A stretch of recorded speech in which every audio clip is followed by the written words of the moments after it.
আমাদের কণ্ঠস্বর বিলিয়ে দেন, চিরজীবন দিব, ওনার আত্মতন্ত্র দিব, কোনো ভেদাভেদ আমরা চাই না। আজকে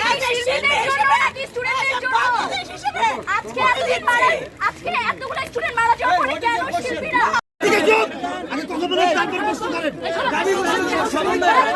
কথা বললে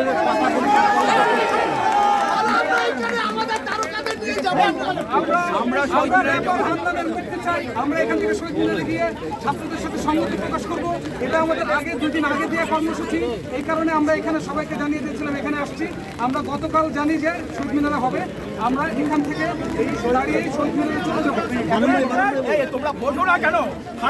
যতদিন লাগবে ততদিন আমাদের লাভ। আমরা তো আলাপ করছি, যতদিন রাখবেন রাখুক না, আরো রাখুক, আরো রাখুক, আমাদের ধরে নিয়ে যাক, আরো রাখুক। আজকে তো আসছি ওই জন্যে হান্নানরে যদি মুক্তি চাই, মুক্তি দিয়ে দেয় তাহলে তো সেটা অন্যান্য চাতুরি করছে, ওই চাতুরি হবে, জ্বালাকি না চাতুরি। আমরা চাতুরি হতে দেবো না। যতদিন জেলে থাকবে ততদিন সে পরিশুদ্ধ হবে। আপনারা বলেন জয় জয়। আচ্ছা, একটু মানব ভাইয়ের মাকসুদ ভাই বলুন। মানব ভাইয়ের মাকসুদ ভাই কথা বলুন। হামিম ভাই মাকসুদ ভাই, হামিম ভাই মাকসুদ ভাই কি বলো? সিনিয়রদের গান ছেড়ে দেন। মাকসুদ ভাই, তারপর চিকু ভাই, সবাই বলুন। এই ছাতাটা রূপ পুরুন্ত ভাই বিভু মানুষ আছে, মানুষ দিলেন আমার সন্দেহ হয়। এই শিশু শিল্পী থেকে বাংলাদেশ বিটিভিতে কাজ করেছি, আমি রেডিওতে কাজ করেছি। আমি এই দেশের আমার এই জীবনে আমি দেখিনি কোন শিল্পীকে ভেদাভেদ করতে, কোন শিল্পীকে দেখিনি আলাদা। আজকে এতদিন এত স্টুডেন্ট মারা যাওয়ার পরে কেন শিল্পীরা সামনে আসছে? এতদিন শিল্পীরা কই ছিল?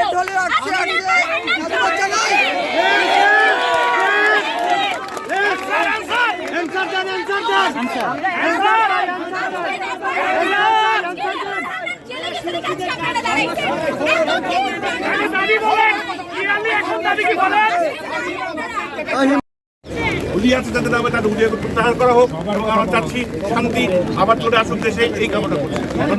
এবার কথা বলবে পার্থদা। হামিম ভাই, টিকু ভাই, আমরা থেকে দাঁড়ায় না ভাই।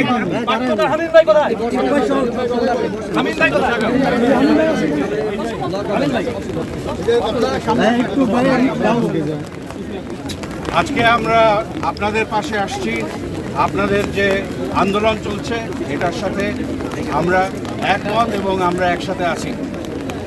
আমাদের একটা কথা পরিষ্কারভাবে আপনাদের জানাই দেই, আমরা যেটা বলতে চাই সেটা হচ্ছে আর একটা গুলি যেন না চলে, একটা জীবনও যদি না যায়, এবং যাদেরকে ধরপাকড় করা হয়েছে তাদের যেন অবিলম্বে মুক্তি করা হয়, এবং যে জীবনগুলো গেছে সেগুলো সুষ্ঠু তদন্ত হবে এবং তার বিচার হবে, এবং এটা নিরপেক্ষ কোনো নির্দলীয় কোনো কমিটি দ্বারা হবে যাতে সুষ্ঠু বিচার হয়।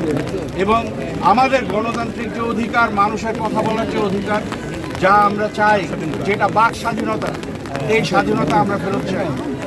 এবং আমরা আশা করব যে একটা কি বলবো, একটা গণতান্ত্রিক বাংলাদেশ তো বটেই, একটা একটা একটা একটা অন্তত একটা সুষ্ঠু একটা আইনের শাসন না, আমি বলতে চাচ্ছি যেটা সেটা হচ্ছে যে একটা অন্তত বুঝতে পারবে একটা একটা কি বলে না না সুষ্ঠু শাসনও না, এটা হচ্ছে একটা অনুধাবন করতে পারবে যে বাংলাদেশের মানুষ কি চায় এবং সে অনুযায়ী তারা ব্যবস্থা নেবে। আমরা এটা চাই, আমরা আপনাদের সাথে আসি। আমরা যখনই আসি না কেন, আমরা যেখানেই ছিলাম না কেন, আপনারা এই ব্যাপারে কোনো সন্দেহ করবেন না। অরাজনৈতিক আন্দোলন 1952 সালে গুলি চালানো হয়েছিল, না তখন আমাদের তখন পাকিস্তানি আর্মি আমাদেরকে মেরেছিল। এখন আমরা নিজেদেরকে মারছি, এটা বন্ধ হইতে হবে। এই গুলি করে মারা এবং এই ধরনের একটা সহিংসতা, এটা বন্ধ হতে হবে। ভাই, ছাত্ররা 9 দফা দাবি দিয়েছে, সেখান থেকে সরে এসে 1 দফা দাবি করছে, আপনারা কি বলেন?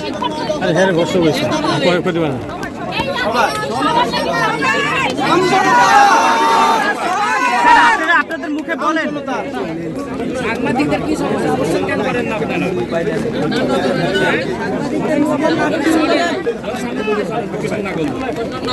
আমরা করতেছি আসেন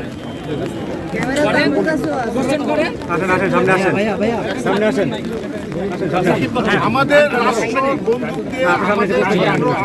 বন্দুকদের হচ্ছে 70 পাকিস্তানিরা বেড়েছে। এখন আমাদের দেশের পুলিশ, আমাদের দেশের আল জাজিরার কাছে ফুটেজ চলে গেছে, যেখানে দেখা যাচ্ছে আর্মি গুলি করছে আমাদের ছাত্রদের উপরে, আমাদের মানুষদের উপরে, হেলিকপ্টার থেকে স্নাইপিং করা হচ্ছে। এখানে কি সিভিল ওয়ার হচ্ছে? আমরা কি শত্রু? ছাত্র কি দেশের শত্রু? ছাত্র দেশের ফিউচার। এখানে সব যা হয়েছে, হামিদ ভাই যা যা বলছে, ছাত্ররা যে 9 দফা দিয়েছে, সবগুলোর সাথে আমরা ডে 1 থেকে সাথে আছি। একজন প্রশ্ন করেছিল এতটুকু লাগলো কেন? বিকজ আমরা ভয় পাই, এই রাষ্ট্রে আমরা ভয় পাই, এই গভর্নমেন্ট আমরা ভয় পাই। ছাত্ররা আমাদের ভয় ভেঙেছে। আমরা কেউ নিরাপদ না, আমরা কেউ নিরাপদ না। আমার এতটাই বলা ছিল। এখন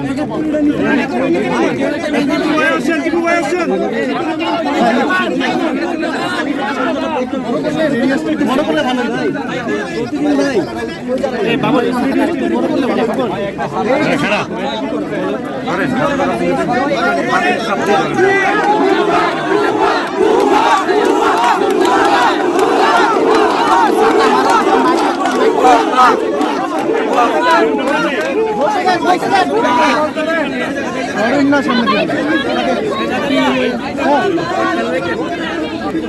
এই ভাই সামনে কোনে ভাই ভাই ভাই বড় ভাই ভাই আমরা একটু পিছনে না হাত লাগাই না আমরা যেটা এখন জানাতে চাচ্ছি, আমরা কিছুক্ষণের মধ্যেই ছাত্রদের সঙ্গে সংহতি প্রকাশ করার জন্য শহীদ মিনারে যাব। আপনারা আমাদের সঙ্গে থাকবেন।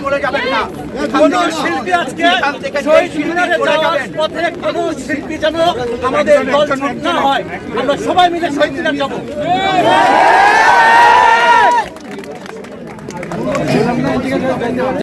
আমি আবার বলছি, আমরা ছাত্রদের সাথে আছি। আমি পার্সোনালি বলি এবং সবার পক্ষ থেকে বলছি, ছাত্ররা যারা এই অ্যারেস্টেড হচ্ছে প্রতিদিন, তাদের খুব শিগগিরই আমরা রিলিজ চাই। আমাদের মিউজিশিয়ান ভাইরা যারা আছে ভিতরে, তাদের রিলিজ চাই আমরা। এবং এখন এই মুহূর্তে আমরা হেঁটে হেঁটে সবাই মিলে শহীদ মিনার যাচ্ছি। এর জন্য আমি এখন আমি উঠছি, আপনারা জিজ্ঞেস করবেন, আমি আর কিছু বলতে চাই না, এতটুকুই বলছি। আপু একটু আমরা কি ঘুমাতে পারছি না? কেউ ঘুমাতে পারছি না। সুতরাং যে কণ্ঠ, বলিষ্ঠ কণ্ঠ মুক্তিযুদ্ধ থেকে শুরু করে সকল সংগ্রামে এভাবে ভূমিকা পালন করছি, তার জন্য ভাই এই যে জায়গায় জনসভা যেটা পশ্চিম পাশে এই জায়গায় আমাদের যে ভাই বোনেরা এখনো জেলে রয়েছে, আমি পশ্চিম পাশে, তাদের মুক্তির এই যে পশ্চিম পাশে আমি দাবির সাথে আমরা সবাই এক। সত্যি কথা বলতে দেরি হলেও আমরা অপেক্ষা করছিলাম সুদিন আসবে, টনক নড়বে। গোলের একটু বাইরে, গোলের বাইরে হচ্ছে না। এখন আমার মনে হয় আমরা যারা কোনো দল করি না, আমার মনে হয় এখানে যতজন আছে তার মধ্যে 95% আদর্শ মেনে চলি। কিন্তু বঙ্গবন্ধুর আদর্শ মেনে চলে এই বাংলা তো আমরা চাই না। এই বাংলায়, যে বাংলায় সাদি মোহাম্মদের মতো সঙ্গীতজ্ঞরা সুইসাইড করে, যে বাংলায় ন্যায্য অধিকার, ছেলে মেয়েদের কোটা সংস্কারের জন্য তাদের এত এত প্রাণ দিতে হয়, এরকম বাংলাকে আমরা চেয়েছি। আমরা করতে হবে সেই উদ্যোগ। আমাদের দাবি জাস্টিস, মানবিকতা দায়বদ্ধ।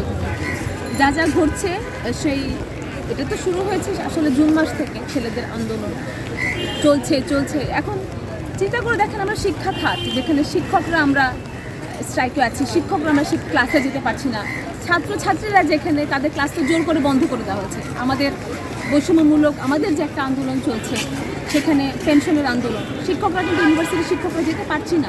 তারপরে আবার ছাত্রছাত্রীদের অধিকারও খরণ, মানে মেধার যে জায়গা, যেখানে মেধার সৃষ্টি হয়, কেন্দ্রবিন্দু শুধু বিশ্ববিদ্যালয়গুলো, শিক্ষা খাত, সেখানটাতে গলদ চলছে। যে দেশে সাদি মোহাম্মদ স্যারের মতো মানুষদের আত্মহত্যা করে মরতে হয়। তারপরে সংস্কৃতিতেও গলদ চলছে, কোথাও গিয়ে একটি ছন্দপতন চলছে। আমি দীর্ঘদিন ধরে বলছি, আমাদের বঙ্গবন্ধু কন্যা, যদি আপনি পারেন তো করেন, আমাদের জাস্টিস দেন, আমাদের বিচার দেন। আমাদের যতগুলো প্রাণহানি হয়েছে, সেই প্রাণের বিনিময়ে আমরা জাস্টিস চাই। আমরা ছেলেমেয়েরা যে দাবিতে পথে নেমেছে তাদেরকে ঘরমুখ করেন, তাদের শান্ত করেন। শান্ত করবার দায়িত্ব একমাত্র কিন্তু আপনার, আপনিই পারেন। আপনার চারপাশে অনেকে রয়েছে, কিন্তু আমার কেন যেন মনে হয় কেউ আপনাকে এই সোনার বাংলা দেখবার স্বপ্নটিকে দিতে পারছে না। সবাই যার যার মতো করে স্বার্থ গুছাবার জন্য আমি জানি না কী করছে, কিন্তু আপনি তো বঙ্গবন্ধুর কন্যা, আপনি তো বুঝবেন সত্যি কথা আমাদের আবেগটা কোথায়, ছাত্রছাত্রীদের আবেগটা কোথায়। সেই আবেগটা বুঝে আপনি আবেগের মতো করে আবেগে উত্তর দিন। আমরা কিন্তু বাঙালি, আমাদের আবেগ ছাড়া কোনো সম্বল নাই। আমরা শিল্পীরা আজকে যারা এখানে দাঁড়িয়েছে সবার একটি মাত্র সম্বল আমাদের আবেগ, আমাদের মন। এই মনকে শান্ত একমাত্র আপনি করতে পারেন। আপনি জানেন পথ, আপনি সেই পথ বের করুন, আমাদের সবাইকে ঘরে ফেরান, আমাদের ছাত্রছাত্রীদেরকে সুস্থ এবং আমি বলি শঙ্কা মুক্ত। আজ কেন ভয় পাবো আমরা? এই স্বাধীন বলতে ভয় পাই। আরে আমি কথা বলে বিএনপি, আমি জামাত, আমি বঙ্গবন্ধুর আদর্শ থেকে আমি জামাত হব? আজকে টেলিভিশনে দেখলাম এক বঙ্গবন্ধুর মুক্তিযোদ্ধার পরিবারের ছেলেকে বলা হচ্ছে রাজাকার। এত উদ্ধত্তপনা কেন এরকম চলছে? এই ছন্দপতনের ছন্দটাকে ফিরিয়ে আনতে হবে। সেই ছন্দ ফেরাবার দাবিতে আসলে আমরা কণ্ঠশিল্পীর আজকে পথে নেমেছি। অনুরোধ, সোনার বাংলা সোনারই থাকতে দিন। এর সুসংস্কার, এর যে ঐতিহ্যবাহী যে একটা রূপ রয়েছে, সেই রূপে আমরা যেন ফিরে যেতে চাই। সব ছেলে মেয়েদেরকে যারা এখনও পর্যন্ত জেলে রয়েছে তাদের মুক্তি দিন। আর এক বিন্দু রক্ত আমরা চাই না। শুধু আমাদের একটি দাবি, আমরা আর কোনো রক্ত চাই না, আমরা শান্তি চাই।